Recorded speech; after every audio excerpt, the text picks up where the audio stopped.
Kembali lagi di Emporio Arsitek.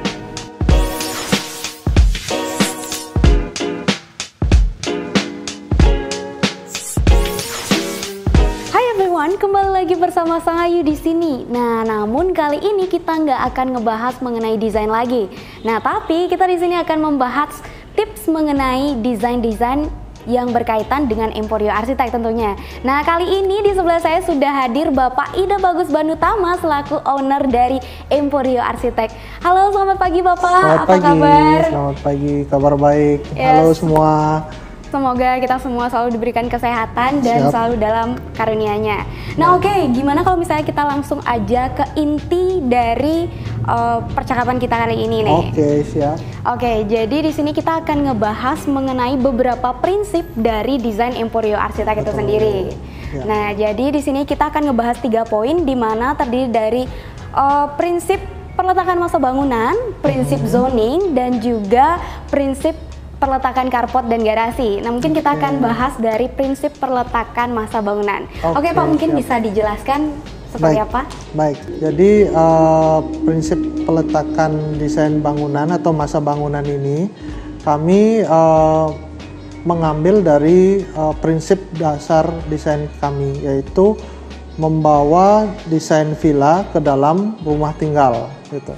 Nah, membawa feeling atau suasana villa ke dalam rumah tinggal itu bisa dilakukan secara maksimal dengan desain masa bangunan berbentuk L-shape. Nah, seperti Anda lihat di monitor, saya memperlihatkan sebuah sampel bangunan denah yang berbentuk L. Nah, seperti Anda lihat di sini, bentuk L ini pada sisi yang ditandai. Di sini kita meletakkan kaca atau bukaan. Nah, kaca atau bukaan ini akan menyerap cahaya dan penghawaan atau udara secara maksimal ke dalam bangunan gitu. Jadi kami tidak membuat bentuknya kotak gemuk gitu atau bentuk U, tapi bentuk L yang ringan dan pipih. Nah, kembali saya tambahin sedikit kenapa bentuknya L dan pipih, supaya cahaya bisa masuk sempurna. Dan dengan bentuknya pipih maksimal 7-8 meter, itu cahaya dari jendela sampai ujung dinding paling dalam bisa maksimal penerangannya gitu. Karena cahaya maksimal masuknya hanya 7 meter seperti itu. Lalu kekurangan dari U-shape atau kotak itu sendiri dibandingkan dengan L-shape ini sendiri apa, Pak? Oke, kalau misalnya U-shape, ini memang ada bagusnya, tetapi kekurangannya adalah di bagian belakang atau di backyard. Jika kita meletakkan kamar tidur utama di sisi kiri, kemudian di sisi kanan katakanlah kita menempatkan dapur atau ruang makan atau living, nah ini akan saling berhadapan. Secara privasi dia kurang bagus. Nah, coba bandingkan dengan yang L-shape. Seperti Anda lihat di monitor, yang L-shape ini di semua sisi yang ditandai dia berhadapan dengan backyard.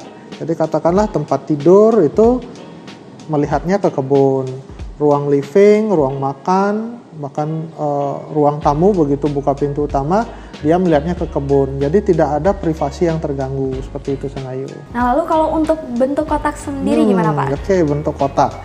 Kalau untuk bentuk kotak itu memang sih kebanyakan orang awam bikin desainnya itu bentuknya kotak. Iya, benar sekali. Ya, jadi biar gampang bikinnya kotak gitu.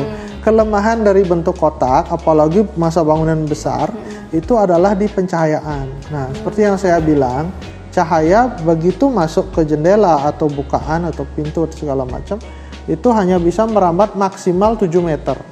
Lebih dari itu, dia akan menciptakan ruang gelap. Nah, kan sayang sekali kalau rumahnya atau lahannya di daerah tropis tapi terkesan ada ruangan yang gelap, itu kan kurang nyaman kesannya. Seperti itu.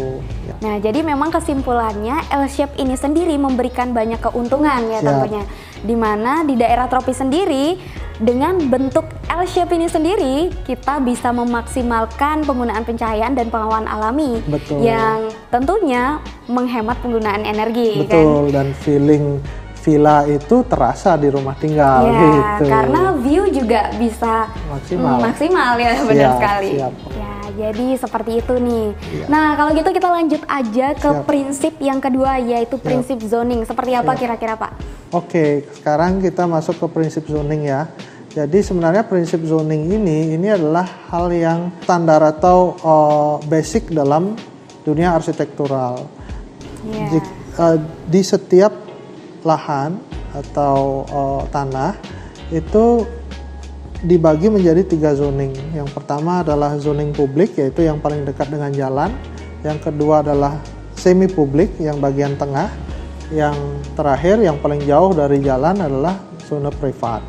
Nah, untuk desain-desain dari Emporio biasanya kita meletakkan kamar tidur utama di area privat misalnya. Kenapa? Nah, jadi mohon maaf Pak, saya potong dulu. Siap. Nah, sebenarnya apa sih keunggulan dari memperletakkan kamar tidur utama ini di belakang ketimbang di depan? Karena kalau misalnya seandainya ada klien yang mungkin pulang kerja capek, pengen cepat-cepat ke kamar aja langsung, kan lebih praktis kalau misalnya ditempatkan di depan. Baik. Kalau untuk kamar tidur utama, kenapa kami biasanya meletakkan di area belakang atau area privat? Keunggulannya adalah satu, orang yang tidur di area belakang itu akan lebih tenang, jauh dari kebisingan jalan. Itu yang pertama. Oh iya, benar sekali. Ya, yang kedua adalah dia tidak terganggu dengan aktivitas tamu. Katakanlah bapaknya lagi istirahat, kemudian ibunya nerima tamu. Kalau kamar tidurnya di depan kan agak rikuh gitu. Yang ketiga adalah masalah menikmati backyard. Jadi sekali lagi saya tekankan, di Emporio Arsitek prinsipnya adalah membawa style villa ke dalam rumah tinggal. Nah, kita berusaha untuk meletakkan kamar tidur utama di belakang dan tepat menghadap ke view belakang, ke backyard. Jadi kita berharap bahwa seperti yang terlihat di monitor, bagaimana kamar tidur utama itu begitu pagi-pagi Anda bangun pagi, sliding kacanya dibuka, Anda bisa melangkah ke area kolam renang atau pool deck gitu untuk menikmati backyard seperti itu. Jadi memang view utama ini memang dioptimalkan dilihat dari si kamar tidur utama ini ya Pak? Betul sekali. Wah, luar biasa ya. Oke, jadi tadi kan kita udah ngebahas prinsip dari perletakan masa bangunan, udah ngebahas juga tentang prinsip dari zoning. Betul. Nah, yang terakhir ini akan kita bahas mengenai prinsip perletakan carport dan garase. Nah, memang seperti apa sih Pak perletakan yang paling tepat atau paling baik untuk carport ya, untuk carport atau garase? Baik, sebenarnya ini hal yang gampang-gampang susah gitu, jadi susah gampang. Jadi kalau Anda misalnya memiliki tanah yang kebetulan di daerah hook atau diapit oleh 2 buah jalan seperti yang dimonitor, nah hindari peletakan carport di area ujung ini.